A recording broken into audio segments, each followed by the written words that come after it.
Koffi Olomide. Angi pomba fa fi, pomba samba. Quoi ça ni beat ya congolais, ça ko tenuer ba valeur ya bato. Na condamné bien, na condamné justice té, na condamné acte au Joana Fana. Moi je m'en fous. Biso tout au détenir passeport moko. Et puis on est libre de roloba o ezakati na biso. Ngapo na nga na sepele na acte wana té na franc. Na sepele na hote o amoni malobanga peut-être o les a boiseri nga pe journal ça infraction à filmer.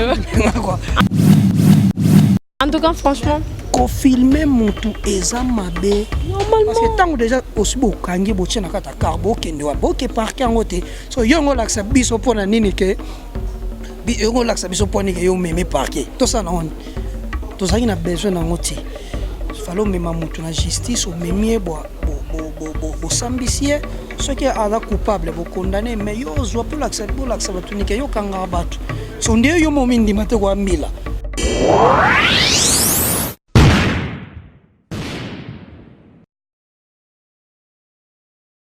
Le devoir nous appelle, mesdames, messieurs, vous qui nous tirez sur Nouvelle Tendance Télévision.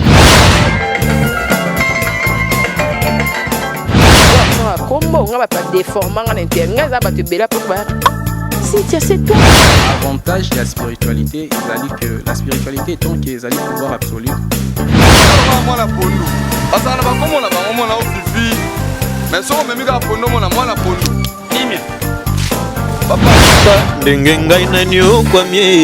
na boloko ya bolingo oyo nzambali nazo api bambo na ngapie ya on a préféré na sala ngafio toyebiki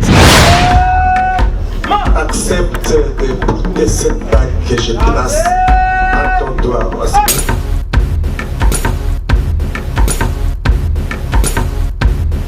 Bonsoir très chers téléspectateurs et bonsoir de la Nouvelle Tendance TV. Comme je vous l'ai toujours dit, c'est moi la votre Saria 33 degrés.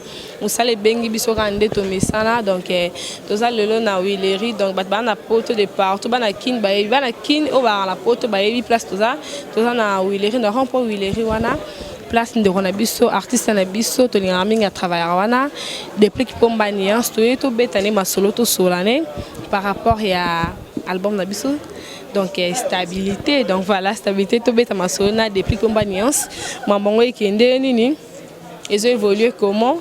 Tous ans la featuring na banani ou soit tous ans la featuring té.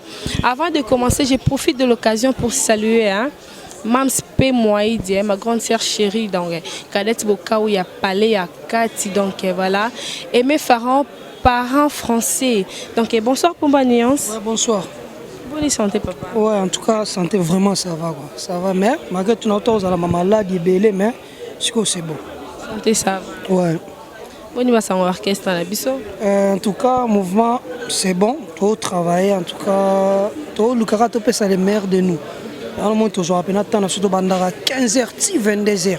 On a beaucoup de bananes qui n'a fandi vraiment la ceinture qui n'a aimé parents français donc depuis naïa qui vraiment dans mon depuis 15h bon travailler quand je suis étonnée la minute dans le Sabino qui est déjà presque 23h. Voilà.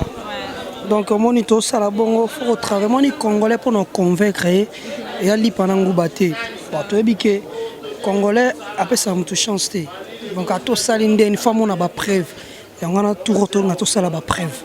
Ça n'a pas preuve que tu es bien moi musalamata moi dimi. Voilà quand nous sommes là Congolais il y a pas preuve à tout ça la moins formé Congolais il y a boma. Je profite aussi de l'occasion pour saluer Sedi Bombo Malampada Babi Sedi Bombo Malampada Yakati donc rien à dire donc c'est un peu ça. Depuis Combat Nuance tout le monde déjà qui est non tous en studio. Dans la studio et là on y a malongo zo bombela biso ba featuring eza ou soit ezate ezande featuring ezali moni et là on a regretté mboka na biso congolais fait a muta double face quoi ka bango ba je ba poser nga ba question na faut ça na pe ba featuring album to comment ça ba featuring ba tous ba yo commenter ba zo boya su ba to na ça ba featuring en tout cas nga na lobaki boy vision nanga et cause ya ba congolais nyo sorti naza artiste congolais nana vision nanga album ezanga la limite ya batu ba otara biso ezanga ngane mutu nako eza yo mais ça peut se pelisa biso batu otara voilà peut se pelisa bango mais normalement son ngane tina vie nanga JDT to sangani yo bika ya bombe Oh, j'étais mon lopé pas Popi. Donc, featuring dans ce temps, autant que moi, pas Popi, on sait que pas Popi, Aza, la featuring, on a 4 albums, Nabiso. Voilà, donc, on a préféré Nan Boy. Na bandana, on a bâton, on a penatala, on a ba TV. On a bénéficié d'une expérience de la musique au Bango Bazanango. Parce que ce que je binanga, moi qui n'ai pas moins expérience, malgré tout, on a moins expérience. Normalement. Moi, tout ça, la chance, on a so moni qui a vieux oyo, a yebi bena musique. Donc, on a yemba pour moi impliqué dans 4 albums nanga. Par après, batuloko ba pour ça batba qui nous luka, ba journal idée était batnyo. Comme est-ce que l'aura moins polémique. Voilà, et comme alors on net c'est que faut que l'ouraka mutaliban na tout tika ba complexe. On a le maître Gims à Betista de France à Congolais. Félicitations d'abord à maître Gims. Je suis fier d'être congolais. Na mon amna congolais makila na biso muteton ici ça de François. Donc la idéologie album na ngezani ya rumba na rumba. Donc il y a 100% rumba. Il faut na beta on bato ya mboka nanga to valoriser nos musiques yango e banda ba grand calais. Après ba featuring to rosala soki héroïen ya bato libanda to rosala on na préféré nanu. Na bato ya mboka nanga. Par rapport à Makila, donc pour ma nuance, à part pas Popi, des toyes, surtout qui ont pas Popi, malgré critiquer, lobby belé, ou le codier mbelo sanido, au début parce que Dieu zala pomba, ozala yo, banda, la maison mère toyebi. J'ai profité aussi de l'occasion pour qui ça saluer, c'est du bon malampada. Ali no mo qui mon seigneur, il blesse bateke les yangwana. À part pas Popi, tout ça sur la featuring nana et na 4 albums. Moi c'est la sope Mirage, il est pas Ocha. Après na ba ndoluka batu moko ba oh non ba non d'accord pour le moment non ba oh wana. Après mususu to zaki na téléphone na Bourrompela. Donc to solo là qu'il faut peut tout monde nana malgré tout lobby on a voyagé dans 4 Braza. Mais non ça ka AR na ke lobby mardi na zongi mercredi pour tokutana naye to solo là. Par rapport à Moussala, ba clip non, tout qu'on appelle OK, non, on a featuring mon côté wana ya Brazzaville. Voilà, Congo na biso na Congo ya ngambo biso tout to après c'est ka ba makila moko. Voilà ka ibale ka ndemu te kabol biso, on a 4 ngambo e balé, to luka pe maye les côtés kuna wa. Donc ça la bien quoi. Donc voilà donc qui ba question na bino aussi ba réponse par rapport à pour manias donc en fait ozo assurer bisoni par rapport à l'album au promotion et à la makasi parce que l'autre fois tu as qui dessus par rapport à la promotion.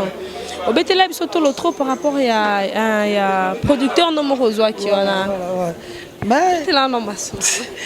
Bon producteur ya ngom dezo boma mukili. Mais c'est bon. Ngamo na ozo makamla nyo surtout tout ngamo en charge parce que cause la ba producteur au bango bato bazo boma biso ba artiste. En tout cas on tient énergie na nyonso pour l'album on tient na lobiteke. Abet album les kabatunions sauté na kolokana pesa les meilleurs de moi pesa vraiment les meilleurs de moi et puis na bi musala moi bien na osala pena bien bino pe bato produisa bato wana botira ba promesse à lokuta et ça la artiste na biso moi bien té moi jarté bato ra bali no mo ki ba bless bateke liboza puis donc voilà artiste na biso azo ko se produire lui-même donc aza aole la répéter bien bora des gens derrière le bakina o aza na bosenga à moins que non musala les malin j'espère que bino bo mona ba image ba répétition depuis 15 heures donc bo mona ba image bino mo bo mona bo yo abanze mo malonga et pousser bino mo boya envers artiste na biso donc pour nuance par rapport à bongo pas programme na biso ça na concert ou comment à part Brazzaville na biso toza sur na concert ou comment en tout cas to lingano toza na focaliser non album tant aussi ça sa calendrier moko pour na concert en tout cas tout ça moment est à moi spécial mais pour le moment concert exact tout travailler dans l'album tous on a un résultat bien après tout lancer ba concert quoi bisoto ngalinga nga obeta musique à lukuta te aujourd'hui ka batu mo kangisi bango bo kangami côté mo bo che banderole mo pe bo el mambo lukuta producteur asante voilà. Et le gros ça peut passer pour un artiste na biso yangwana en fait pour ma nuance ndenge za la rara complexe voilà je sais pas si vous en avez aux en grand déjà par rapport à ndenge obeta en musique non to ko ta ba concert na yo to ra ba rap non to yiko ça grand artiste en fait ko ça la ba featuring na ba tout le la ba wear ensemble da Jubim Piana ba Fali Poupa en quelque sorte au penser na ngote au bimbi so likolo OK na biso na bandema bo OK biso ba Bourrompela au minga na mirage tana mona mirage na mona ma sœur chérie hein un homme casse grave bikuki ma sœur chérie je te salue là où tu es mais biso tobi total ba mission so ko baleki tellement belé au moins espace album et koko simbati bato to rocha ezaka ba représenter kaka ba mission ba englober ba mission nyonso congolais ezateki na ndenge ya fausse pendeni parce que le roi de la forêt peut tous aine dernièrement tout soulé pe ka ba makambo na bi o akundima na ni na na TV na ya goloba ke non to sali suna intel ta bato ba za calme et puis ba surprise pesa ba surprise eza ba fan bazara compliqué hein non yango no moni na boy na loba na oui merci ba surprise eza voilà bon biso parler déjà moi studio moi 4 mois ni to yara déjà mais to lobate bon moi na ba surprise artiste ya bombe bi mobile nous sommes arrivés pratiquement à la fin de notre émission moi question moi rasuke na a ezo denda pomba nuance Koffi Olomide c'est ton vieux tu sais très bien par rapport à Mamboé les cas au Koffi Olomide a arrêté par rapport à maman moi j'espère que yebi qu'est-ce que tu penses un mot à dire pour la Mamboane Leki ngana lubaka boye moni na habité na ko condamner justice te na condamner pe Koffi Olomide te et loko ya mabeza ka nini ata kutu ato pesa exemple ata kutu ou pesa ki convocation mutaya kité eza ba manière beaucoup ya rejoindre mutu parce que Koffi Olomide yeba ni mon atika criminel te voilà ngana bi baya ko kanga ngana bi baya ko kanga mutu na ba brutalité soit za criminel et puis photo za pena ba tokolo bani l'état na biso fo yeba ninga opesa pe ba tout valeur parce que tant okangi mutu sentiment na yo ko filmer en ezani boule na yi joana ba no filmer boule ne zaini donc les opesa ba to ba mona te fa bo mo relax ta mo sinon na ndako lo yo pona donc au moins il y a complexe. En fait, ako kangane ngulu mona nzela filmete loko eza Koffi Olomide kangi pomba fa filme pomba samba ça ni beat ya congolais eza ko tenuer ba valeur ya bato na condamner bien na condamner justice te na condamner acte au joana fana moi je m'en fous biso tout au détenir passeport moko et puis on est libre ya koloba o eza kati na biso ngapo na nga na sepela na acte wana te na franc na sepela na hote moni malobanga peut-être que les aboiseli nga pe je non ça infraction à filmer en tout cas franchement ko filmer mutu eza mabe normalement parce que tant déjà aussi bo kangi bo tshena kata carbo kende wa bo ke parquer ngote so yongo laksa biso pona nini ke bi yongo laksa biso poni ke yo meme parquer to ça non to ça ina besoin na ngoti falo mema mutu na justice o memie bo sambisie ce qui est coupable bo condamné mais yo zo pour l'accepter batunike yo kanga batu so ndio yo momindi mate ko ambila franchement on a appelé ça président de la République c'est biso raison hein abi avant d'abord moke bonga biso moko ba congolais to soigner mentalité na biso et bien deux fois batu ba lo ba kenon président mon agafé à lobby mabe agafé les congolais je sais pas qu'est-ce que tu penses non parce que tu peux pas sola mborati c'est ça bon t'as pas congolais maman tu mentalité na fia bien te surtout vitolanda na loba teke pon ngana za gabonais tonana na loba atanke mwana ya Congo biso moto yebi mentalité na biso eza bien te faut le gato bongisa pour Congo et mata yo ça biso bien quoi voilà normalement donc c'est un peu ça bana mboka to lukato bongisa Koffi Olomide za peka mona mboka na biso donc maman les salaires mais les salaires biso pe moi pas si trop mais nous sommes arrivés pratiquement à la fin de notre émission bino mo moni ba répétition l'équipe très bien to zera album na biso bino boyo qui ma artiste à promettre bino donc vous allez vraiment c'est côté promotion que vous avez ma casse parce que yé moi si maman en charge bino ba producteur ba production to wana bino boya kawana pona na bino moko wana donc yé moi si maman yé moko en main mambo le ka déjà qui toko makasi bozo ba promotion ya makasi bokoyo ha banzemo partout bokende bino pe ba DJ bokoma ba tricage par rapport à ba DJ hein pomba nuance ba bino na ba DJ et comment kenini so la pire DJ wana na boîte wana robeta mindule na yo donc so za pire yete robeta te ah biso nde totambola na ba boîte mais toza ba totambola na ba boîte pesa maman na promotion quand le roi ba chaîne bah tu vas s'inquiéter te so musique nous a fort aux ana rankina DJ toté ba robeta Babouka, il faut que sa musique est fort. Voilà. Merci beaucoup pour ma nièce. Nous sommes arrivés à la fin de notre émission. Merci beaucoup à... Bye bye na sepeli na batu to balandi biso na moment o pesi ba mbote na la plus sexy la mignonne ya Fali mère nanga Michel Omba na peso ba mbote belé tam tam neo tam tam na peso ba mbote belé place aux amis Rigo Bantu Amigo Ngombo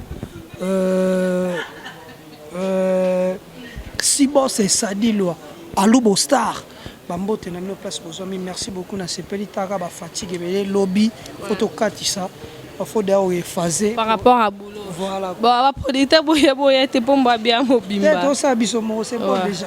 D'accord.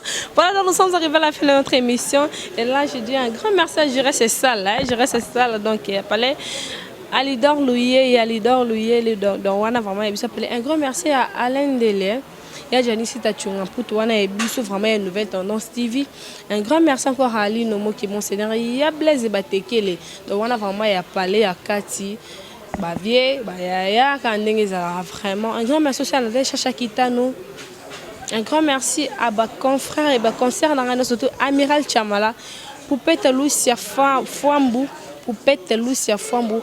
Mes condoléances à toi, ma très chère sœur. Ma concert, je t'aime bien, Zambé. Asimba Mouté, mon place aux Alia, c'est Ebele. Donc, ils ont dit là, surtout, c'est ma concert qui vient de perdre dans son père. Donc, voilà. Nous sommes arrivés pratiquement à la fin de notre émission. Et là, je dis bisous, bye. Retrouvez-nous à la prochaine numéro.